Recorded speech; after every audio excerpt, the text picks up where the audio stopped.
Okay, good evening, good afternoon, depending on where you are in the globe. We welcome you to live from our living rooms.com. This is a wonderful idea festival for the entire week through the 7th of April. Just want to thank the folks that put it together, a lady named Tana, Owen, Sirintip, and my daughter Lydia took care of the PR. And I want to thank them very much for their efforts. Of course, we are in the middle of quite a scene here. That's why we're in our homes that you'll be seeing all week, or studios, with the virus that's going around. Hopefully the music can be an antidote to the suffering that's going on. And on one final note, I'm going to dedicate this to the memory of Wallace Roney, who was a really good, one of the great trumpet players who just passed on. Donate. Oh, donate, yes. Of course, the idea here is to donate. I think you can see everything at the bottom is right. Donate New York City Musicians COVID Relief Fund. And then at the end, I'll remind you again, but this is to raise money to give the musicians, right, who are out of work. We all are. So I chose the topic because it's ecumenical. It is, one person already asked me, is this only for saxophone players? And it's obviously for wind instruments, but it also is for everybody. In fact, sometimes one of the criticisms that I often have of somebody's playing, if it's a student, is that there is no breath, that it's kind of a run-on sentence. When you have to, only your fingers have to worry about for the piano or the guitar or the bass. You could easily get into let's say, an ongoing conversation, which may be musically correct, but could also be with a little bit of space. So if you have breath control, it'll affect everything you do. Plus, obviously, there are things in life that good breath and good breathing can enable one to do. So I will, of course, get to that at some point.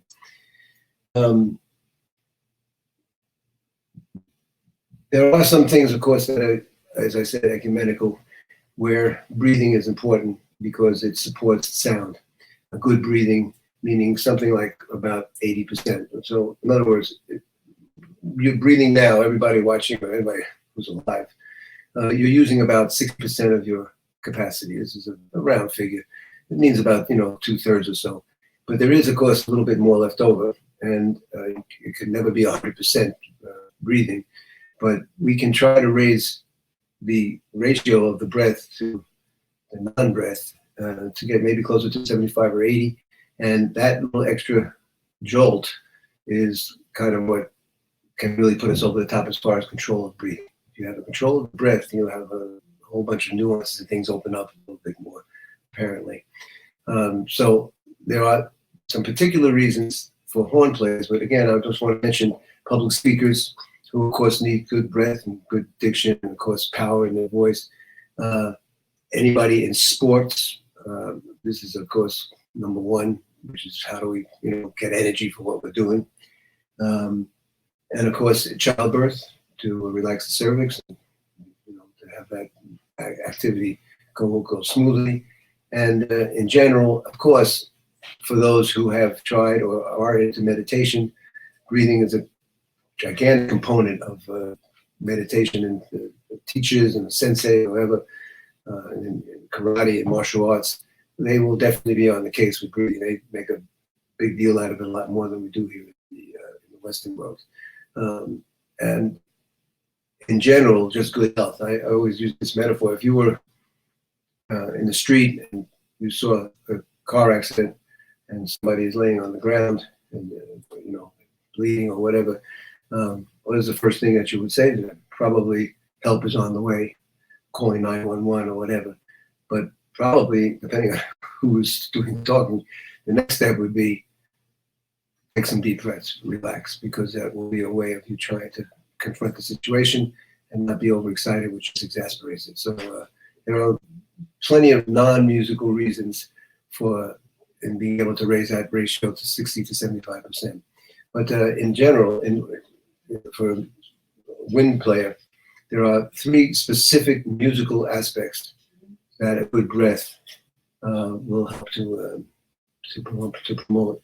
The goal is efficiency of energy, to use whatever energy you have to dive right into the blowing breath situation and not waste it and just keep things at an economical and efficient. In fact, one way of looking at playing an instrument is the goal is kind of to be efficient on your instrument, to not waste energy, to let the energy go for musical reasons and other aspects. But the actual mechanics of playing, of blowing, of horn player's case of fingering, that should all be pretty automatic and not have to be thought about too much. So that's kind of what our overall goal is.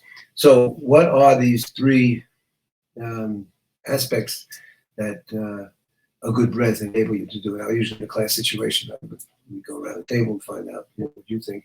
But there are definitely 3 reasons. Number 1 is for volume.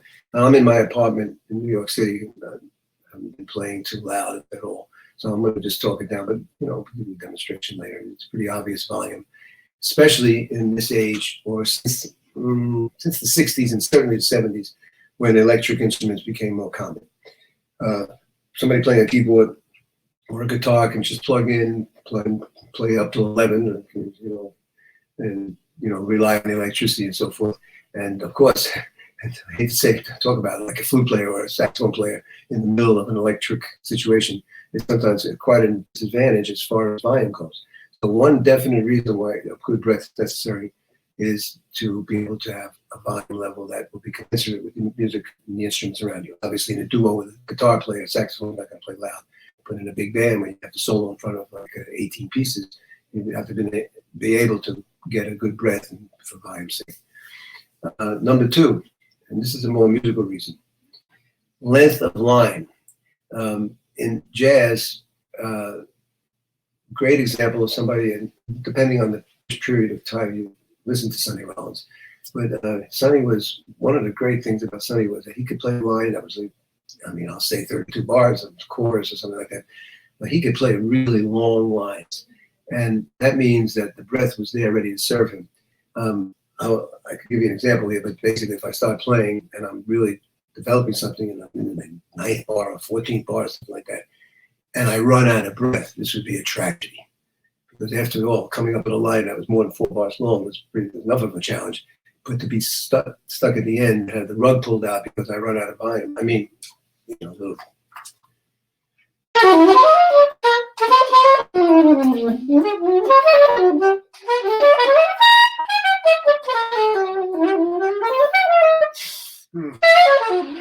Well, I wouldn't want to do that, so I have to be ready with the breath. We get a little bit into the actual exercises. The breath knows what it needs and what it wants to do. It knows how to go from pianissimo to forte. It knows how to go from the length of a line. We just have to get it to unleash its power. And finally, the third thing, of course, is the one that is color, the sound, the timbre, sonority, all meaning in this conversation the same thing, which is the color of the sound. And also, especially for example, a soprano saxophone or instruments that are in more in the high, middle, and high register, we also often say we need support. In other words, we need to get those notes that are in the high register that sound thin and a little bright, maybe a little bit too brilliant, to be able to tone them down. Now, remember, when we play, of course, I don't have the tenor here, but when we play certain notes on the saxophone on the left hand, we're only using that much of the horn to vibrate. So there's always a little bit of a deficit of,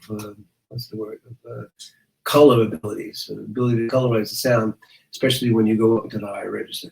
So for example, if I play 2 examples, A and B, A will be a shallow breath, and B will be with a deeper breath. Let's see if there's any difference.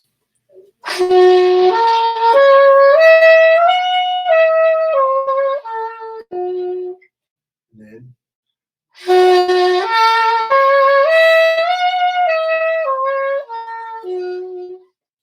The difference, you should get the first note, the first example had a little bit more body to it.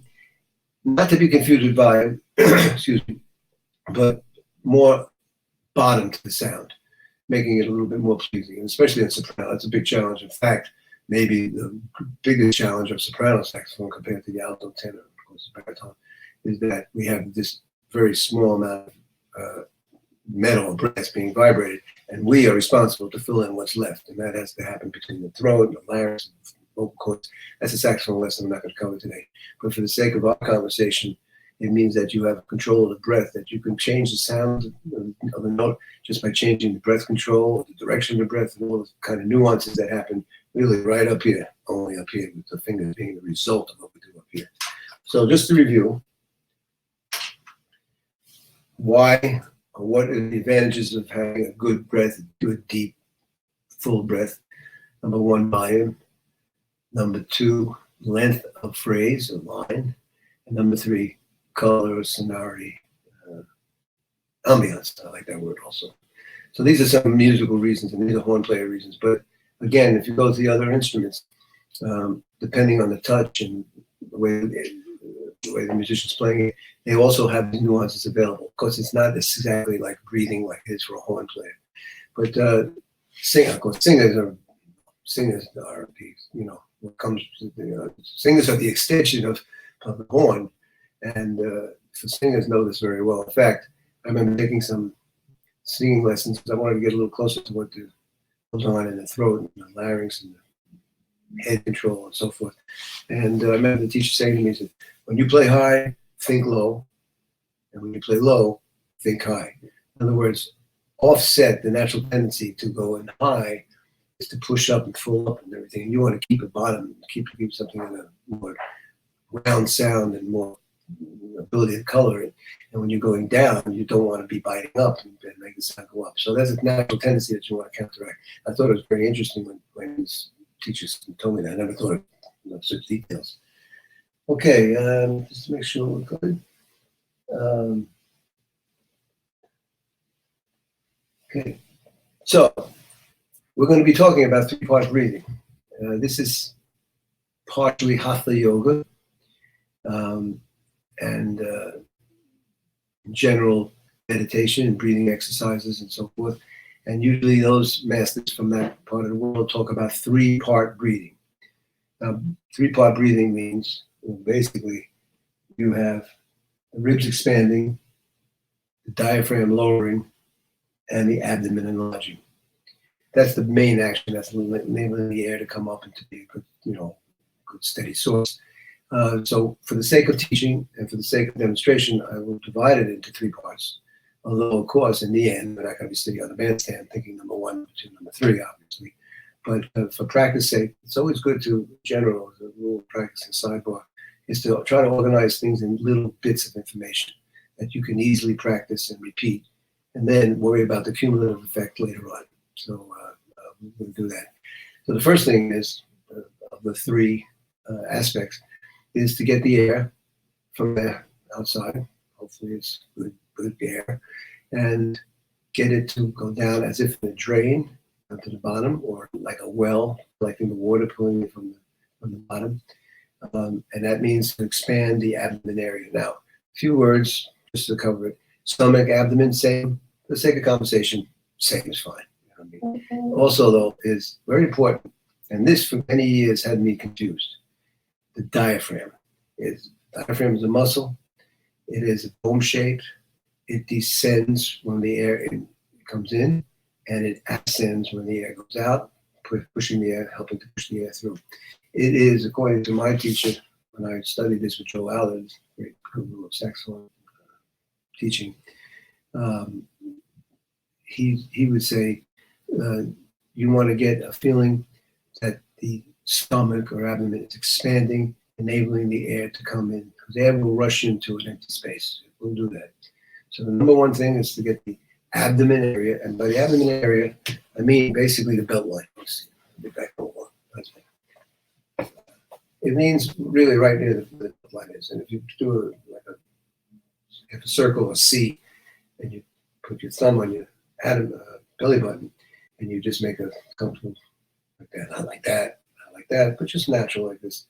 This is the area that is going to expand and to inhale and exhale. So that's important. We're going to talk about that in a minute because that's very important. Now, the second area, and one that we're all doing now, again, unless we're running a 4-minute mile or sports or the things I spelled out beforehand, just for ordinary life, ordering a cappuccino, talking ordinarily in a small room where power to the voice is not crucial, the chest expands. It's the rib cage, and it expands. It follows orders from the bottom. First, expansion of the abdomen area. Number 2, lungs, ribs, chest, whatever you want to call it, opening up. And then finally, the upper part, which does a little bit, I don't want to get too confused here, there's a little bit of a lift when we finish the breath, as if to push through, coming from the chest area through the larynx and voice box and everything like that into the oral cavity to be used for playing. Again, now this is definitely horn player stuff, so just bear with me, those non horn players. So this is a 1, abdomen, 2, chest area, 3, shoulders, upper shoulders. Now you gotta be careful. We don't want the upper shoulders to be this. This is not what it is. It's just that there's a follow through of motion. So let me see if get the picture here. Okay. Now I would be standing ordinarily, but for today's sake, I would be sitting down. You can do this sitting down. It's not as dramatic, obviously, but you can do it, and that's why you can practice this really in the middle of the subway if you want. Okay, so I'm going to be inhaling, and for the sake of the exercise, we do the inhale through the nose, and we do the exhale through the mouth. Of course, that's the same as playing saxophone or singer, so we're now getting a little closer to the reality of what we do, which is, of course, to emanate sounds to come through. So we try to use the nose. One of the guides, the roles of the nose is the hair is supposed to clean the air. I don't know about that, but I like the cycle to be like that, because if it goes through the nose and then back down the chest, I'm getting like a circular thing, and that's a groove that I can imitate. So 1 is expanding the abdomen through the nose. 2 is a feeling of the chest slightly coming up. And then that final, just there, you saw the shoulders exhibit a slight pull up. And exhale will be the reverse. We'll blow out, and the shoulder, chest will relax. And then finally, when we get back to the abdomen, we are going to push all the air out by pulling in the skin and the stomach all the way in. If you watch pictures of yogis and guys in India and all that, and they do breathing exercises, and they do this pulling in of the abdomen.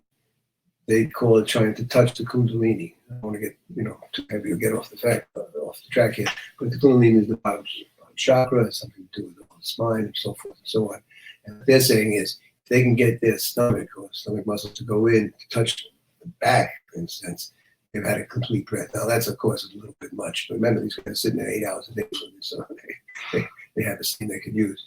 But for us, we're not going to do that. But we're going to pull the stomach in. We're going to put it in and try to get all the air out. So again, let's see if standing up, you look at that here. Okay, okay. So 1, 2, 3, and out, blow. 3, 2, 1, and out.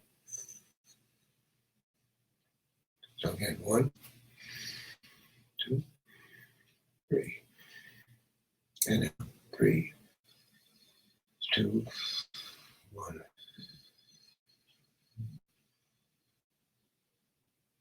Again, 1, 2, 3, and out.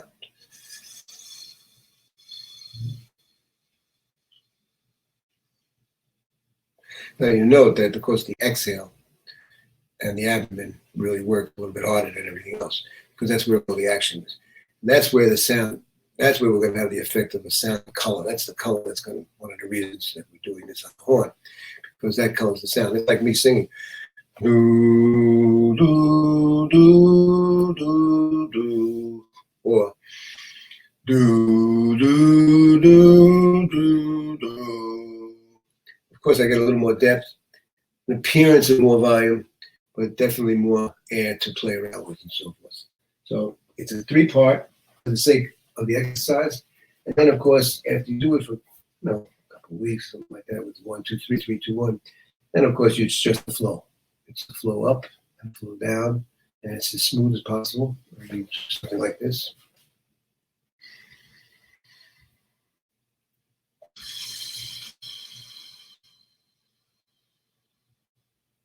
I'm just thinking flow, flow. Okay, so practicing. My suggestion is twice a day, 10 deep breaths. With the final breath, I'll give you what we're doing, number 10. And this, if it takes 3 minutes, it's unbelievable. This goes now back to a little bit of what other reasons are for a good breath. And of course, here, if you do this in the morning and the evening, you're going to get a nice level of relaxation. Usually when I have students do this and they haven't ever done deep breathing in this way, they usually feel a little dizzy on top because, it's the first time they're doing it, and a little bit, like, wow, where'd that air come from? Well, that air is in here. It's like a reservoir that's waiting to be used. And that's what this is about. This is about bringing up the air through the whole seam. I mean, we had a very long breathing apparatus. I mean, it must have been a reason for it. So, besides just making people taller, there's a reason for it. When you get to number 10, you're going to do an exaggerated pumping of the abdomen in and out. So in other words, nose, mouth.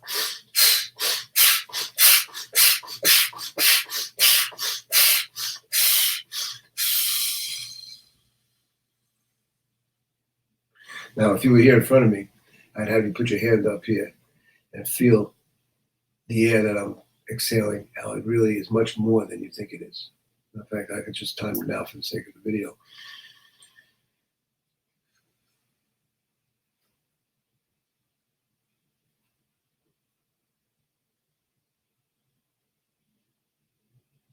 A little more. So when I say deep breath, I want you to start with the inhale, and I want you to do the exhale like this, as long as you can do it. As much air as you can find in the abdominal area. Now, a few caveats to be aware of. Number one, as I mentioned earlier, when we get to the number 3, or we're still counting the activities, when we get to the top of the shoulder area, we don't want you lifting up. It is a follow-through action of the chest rising, which is a follow-through action of the abdomen expanding. So it's all one big thing, number one. Number 2, if I may, this should not be hard. It is not going to the bathroom. It is relaxed but firm. So when I have students, I kind of come around and say, take a little feel of what's going on. It's not mushy, but it's not that either. It's just in between. It's in between soft and firm. That's all. Because you don't want any tension. This is not an exercise. That's not supposed to build more tension. We're trying to take tensions away by getting a good breath. We don't need any more anxious kind of moments, something like that. So this is firm, maybe a little bit soft at times, but not to be too hard or too soft. So I'm going to demonstrate the 10, and for now we'll start at number 7. And this is always good. This is a sort of meditation. This is good when you close your eyes and you follow the air in your imagination, make it a color, make it blue or whatever, and just really shut out the rest of the world for the sake of these 10 deep breaths 2 times a day, with the 10th being the pumping action. Okay, so I'm going to be number 7.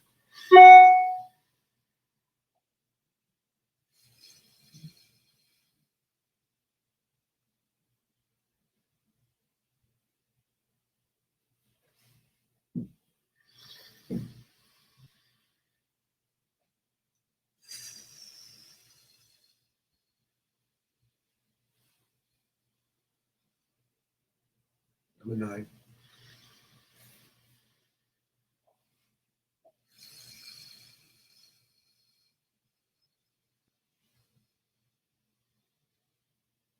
Now 10 before the pumping, do the regular 10th breath.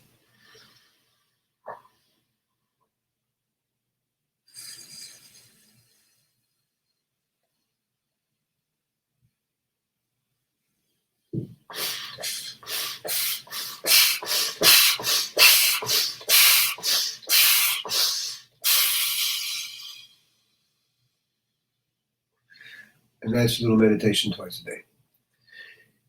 Now, there's a way of adding a little bit more air. We've been concentrating on the front. I want to talk a little bit about the sides and some extent the back. Not the back, but basically, I want to see, is there any air possible in this part of the breathing apparatus? And if I concentrate, I can find it, and it's very little, but it can help the sound. But the first thing I have to do is I have to enable to, in order to feel something, you sometimes have to do exaggerations, right? So what I'm going to do is I'm going to block off the air of everywhere except here. And this will, you have to trust me because you're not here to feel it. But usually I would have the student put their hands here and they'll feel it going like that. So this is, I'm going to bend over, put my hands on the love handles. You did. And I'm going to do the deep breathing that I just did, standing, sitting or standing. I'm going to just do it normally. And I'm going to feel with my hands on the sides right here. I'm going to see if I feel a little bit of expansion. Yes. This is cut down. This is just in and out. No, nothing with the abdomen necessarily. In fact, the abdomen is being cut off here.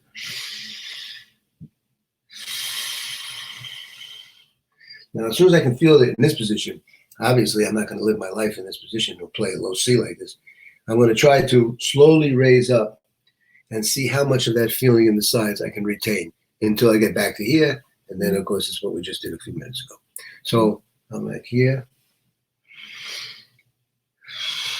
I'm here for 45 degrees. And then I'm rushing through, of course, but then finally back up here. And can I remember that? Does the body memory work? It definitely does. And I'll do it here. You can see my hands here. Let's see. Another way of feeling is to cut off the left and right side. So I'm going to go over here. I'm going to put pressure on here, cut this down so it's very inactive, and notice what will happen here. This will compensate for that. This will take up more air. So I'm like cutting it off by bending over, and then I'm doing the deep breathing, not as deep, but deeper than normal. And sure enough, and vice versa. Cut this off, allow this to do its thing. So get it.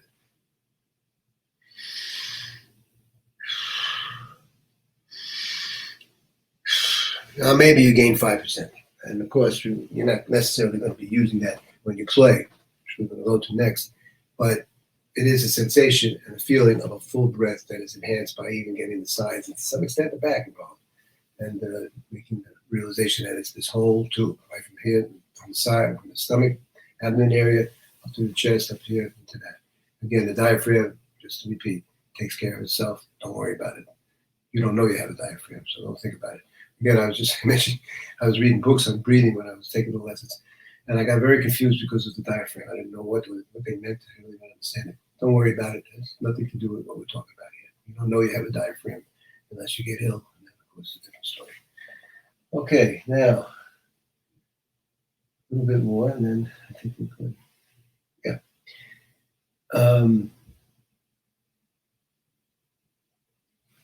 Okay. Now we're going to go to after, well, I'll give you a schedule after, but basically 3 to 6 months of these exercises. The full breath 2 times a day, 10 times with the stomach pumping. And of course, using this little air in there. That, remember, what I did is to remind you of what it's about so that the body can remember it when it does that. Now, you do that for 3 to 6 months like that. And by the way, this is a kind of a meditation. What you're doing is you're slowing down everything around you and yourself in order to concentrate 100% on the breath. And that's in life not that easy to get that kind of peace and silence in order to be able to do something as subtle as the air stream is what we're dealing with here. Now, of course, finally, now we got to go to the instrument. Now we'll get back to its use for saxophone, in my case, saxophone. We're now going to do exactly the same thing, but instead of me blowing out into space, I'm going to be blowing into the horn. That's all. So again, because we're in an apartment, I'm not going to play too loud, but hopefully you can get the point. So I'm doing the full breathing exercise, except the end of it is going to be vibrating the reed. And middle range too.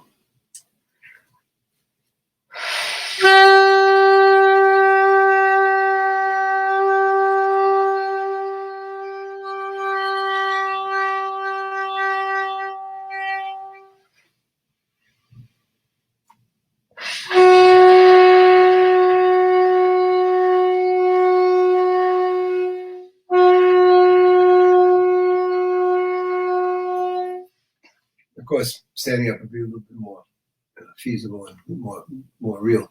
But again, even sitting down, you can still get that. And by the way, a little sidebar here. Long tones. I remember, I don't know where along the line of my studies, I got the impression that playing long tones is quite important. And one day, Joe Allen said to me, he said, there's no such thing as long tones. There's note to note and what you do with it, but it's not necessarily a long tone. And what I came up with here, or I guess with him too, was that long tones are very good to concentrate on one at a time of blowing. Because again, like we just did with the breathing exercise, we're slowing everything down. So for example, here's some definite practices that long tones show me. First of all, spit or saliva.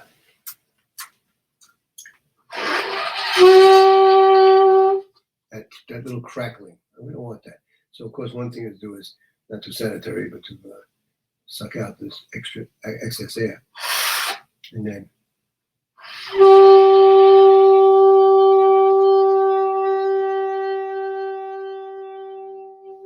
it's much cleaner. Crescendo and decrescendo, obviously. So now I'm going to be doing, this is good because this really makes you understand your breath and what you need and when you need it, because you're not going to have anybody marking it. You're going to know when the crescendo is over to start the decrescendo just by hearing it, and by after a while, your breathing will help you find that place where the apex is. So.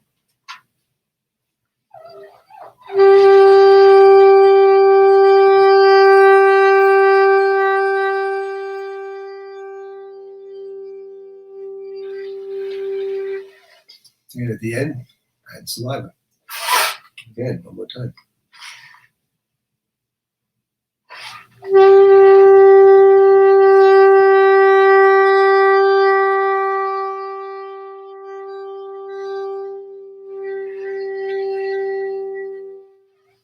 Okay, that is a rough one. That takes time. Pre and post tones. This is especially true on flute, is where I first learned it. And that means that practicing the attack and the decay of a note. I think there's nothing more troublesome to me is when I hear myself cut off a note at the end of a phrase. And it had nothing to do with, there was no reason for it. It's like, that's it. You only do that because it's the end of a phrase and you want to give it some dramatic. But I like it to be more of a pre-tone, that means air into note. And mezzo, we just practice volume, so not again. And then back down, and when we go back down, we're going to go back to air. So it's going to be note, note, note, note, back down to air.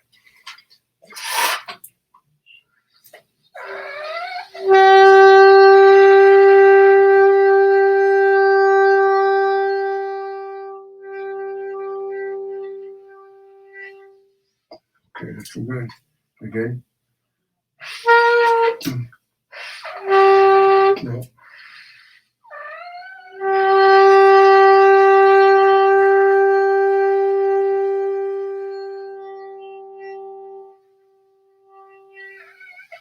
Okay, that's pretty hard also, because the saliva starts to kick in when you get softer. I gotta be careful with that. Obviously, intonation, using a pitch machine for you. I mean, that's a whole other thing, of course. We play two notes and we get reason to between an A and a C, and you get the.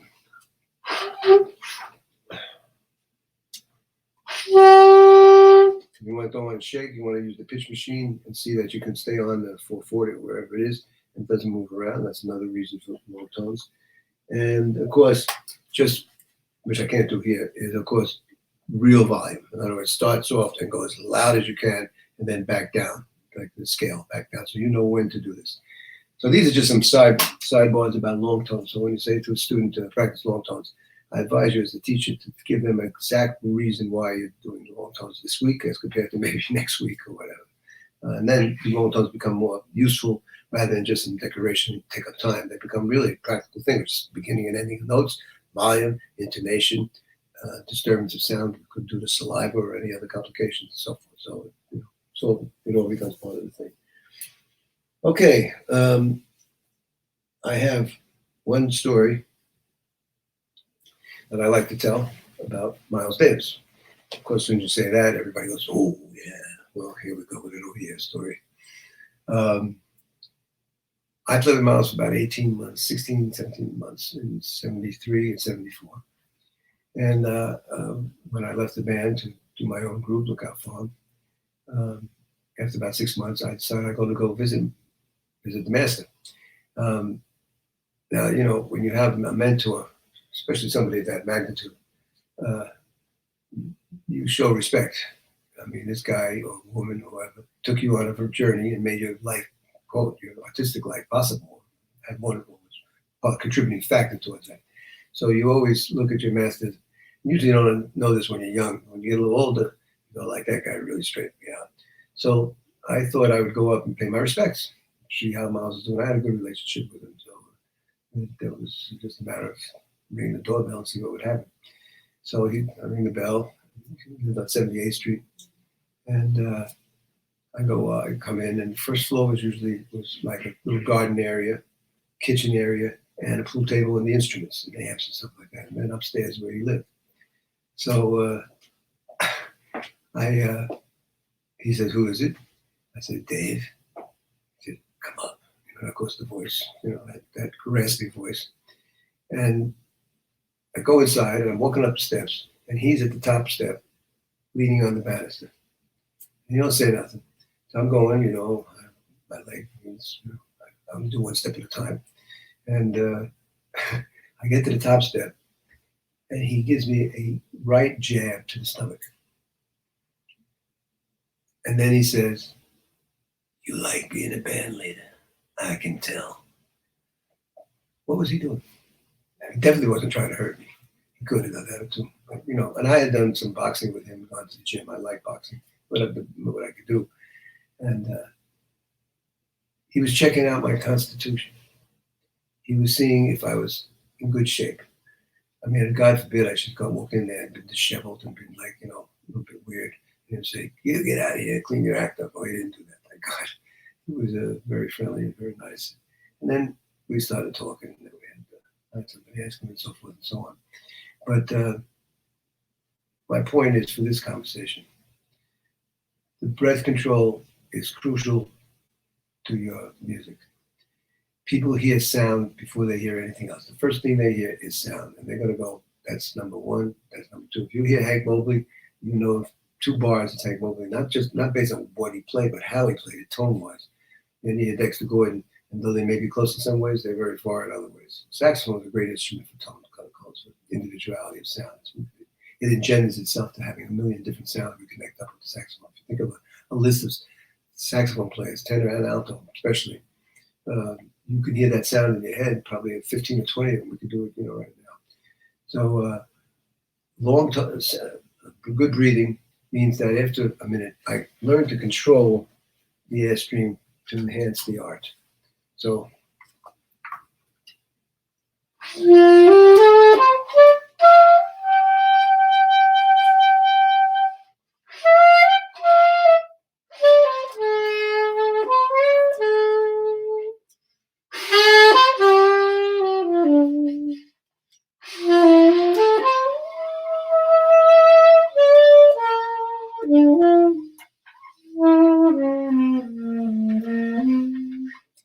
I could be here all day with just that phrase and just play it differently, all based on color. Nothing to do with the fingers, nothing to do with knowing chords or not knowing chords.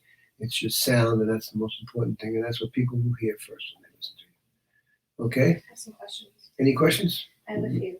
Okay, you want to come on? No. My voice is fine.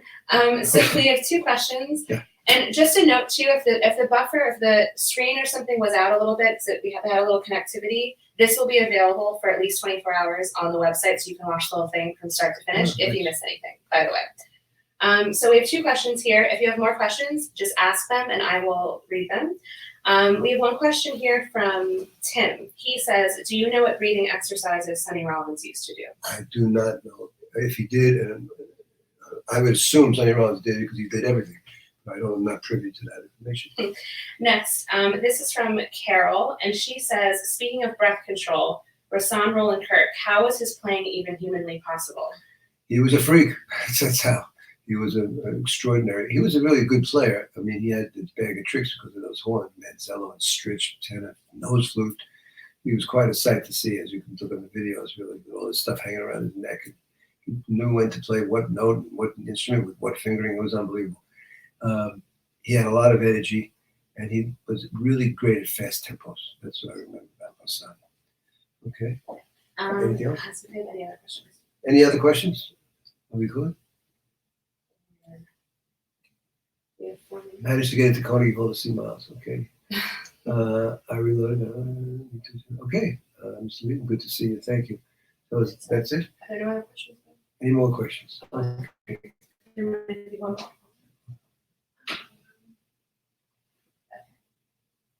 Tony asks, are there any suggestions for applying this to guitar players? As I think I said in the beginning, not directly because you're not using your ass stream to produce a note, but in a more figurative way. The way you start and end notes, the color that you employ, and of course depends on your amp and the guitar player's land. But these are all aspects that we just covered. Obviously, not blowing into a mouthpiece and getting a reed to vibrate. But you are producing sound, and sound is produced by a human being who has to breathe. So we've got to consider the question of what the air stream is going to do when we're playing, or when we're playing and when we're not playing, even if it's not the home, it's not the mode of playing the instrument. It's, it's not just air, it's electric. But with some imagination, Tony, I bet you could find out how the airstream relates to the sounds you get on the guitar. That's interesting. Anything else? Yes, we have quite a few. Okay. Oh, quite a few. Guys, please ask your questions on the ask a question thing so that we can see them all. That would be helpful for me. But here's another question for now. Hi, Dave. I'm a beginner on the saxophone doing exercises on the mouthpiece. When I hit an eighth octave ninth, my stomach tenses up quite a bit. I was wondering, how tense should my stomach feel towards the end of the breath when I'm hitting higher notes during my mouthpiece practice? Very good. First of all, that you're using mouthpiece practice, which is a great way to build your oral imagination, your chops. I can't tell without actually, this is one of the disadvantages of teaching like this, and of course with an instrument like the saxophone, you really got to kind of be there. At least I should have one lesson with people, I'm 2 feet away from them. I can't tell you why, because it's personal, but the fact that you're aware of it means that did I get it right, the ninth note or the eighth note, whatever it is, if you're 7/8 there, and probably whatever you were doing for the other 7 notes, you probably want to try to employ for that 8th note. Could be a quirk why that pitch doesn't, why that particular note doesn't lay right, or makes some more tension in your body or something like that.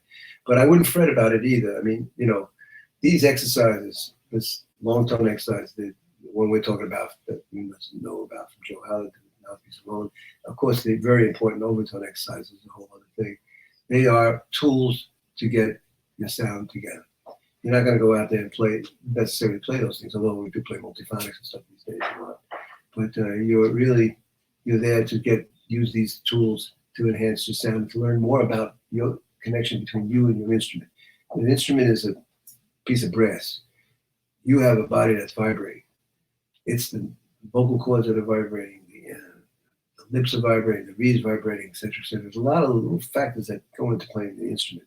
And one of the things about the saxophone is that, a little bit like I mentioned earlier, it's not that difficult to get a lesson this way. It's desirable to really try to find your own sound. And with experience and with copying other sounds that you like, it might be plausible. But my point is, Tony, I wouldn't get it hung up on that the one note doesn't work that well. Don't worry about it. Just continue to do your 7 notes up to that one. Chad would like to know, are there any suggestions on books related to breath control exercises? Besides mine, but we just did it basically. I don't know of any, but there are books about breathing and meditation and all that kind of stuff. But nothing directly that I know of into the saxophone, except for what I do and what Joe used to do in short order. Okay, just a few more.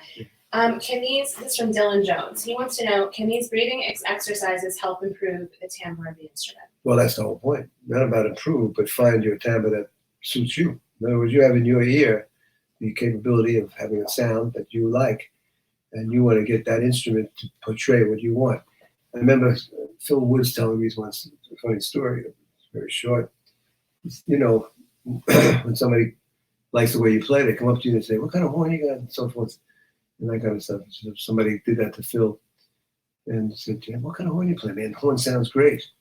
And then Phil took this alto and he put it next to his ear. And he said, "I don't hear anything." That's the point. You are in control of that piece of brass, and your imagination plus technical things. And these things we've been discussing technically that did apply to the horn that we just discussed. They're all little roots, little roads leading to what sound you really want and who you are sound-wise.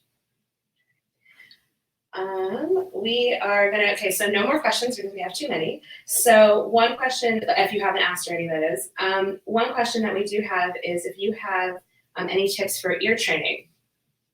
My wife is an expert on this. She will have hopefully short order of doing this exact same thing. I didn't learn ear training as in any kind of academic way.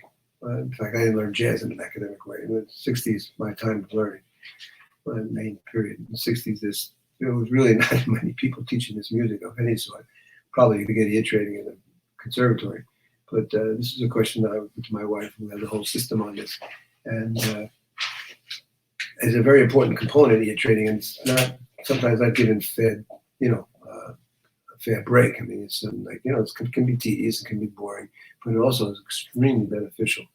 So you might want to get some courses online. I'm sure Berkeley has something with ear training, and you can get something from that, I would hope.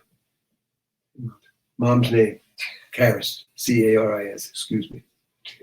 My lovely wife, Caris. All right, so just a few more questions, and then we're going to be done.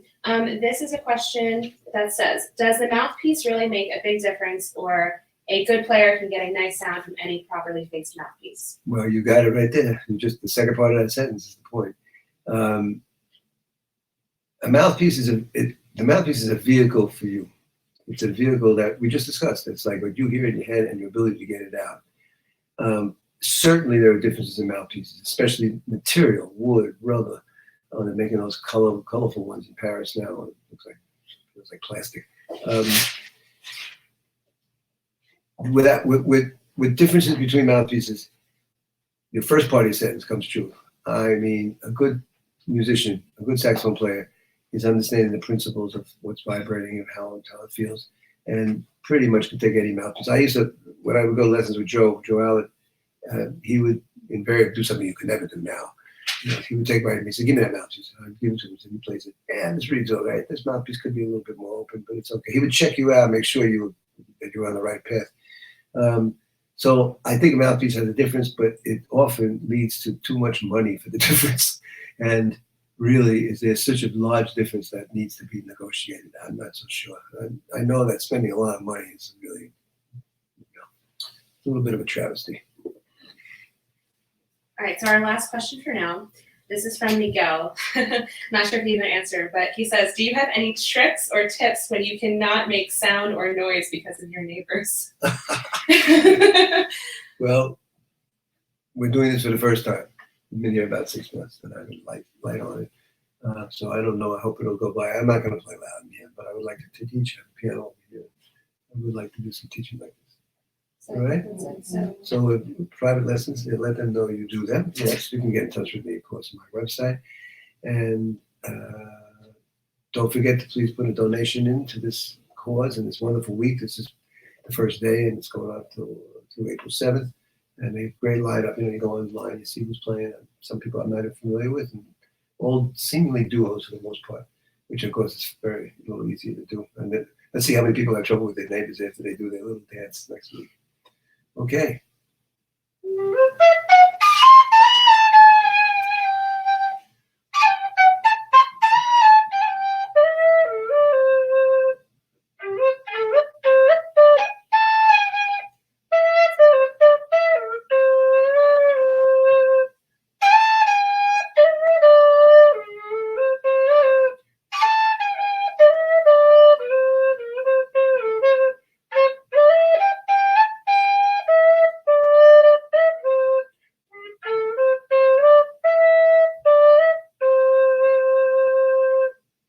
Thank you for your attention. Good luck to you all. Thanks. Thank you, Lydia. Get the end broadcast. Which one? End broadcast? Yes. Where is that? Oh, I gotta go by hand. No, yes. Oh, we took a few tips, yeah. Yeah, right, there it says, no, you're good. Yeah? Yep. Okay. Yeah.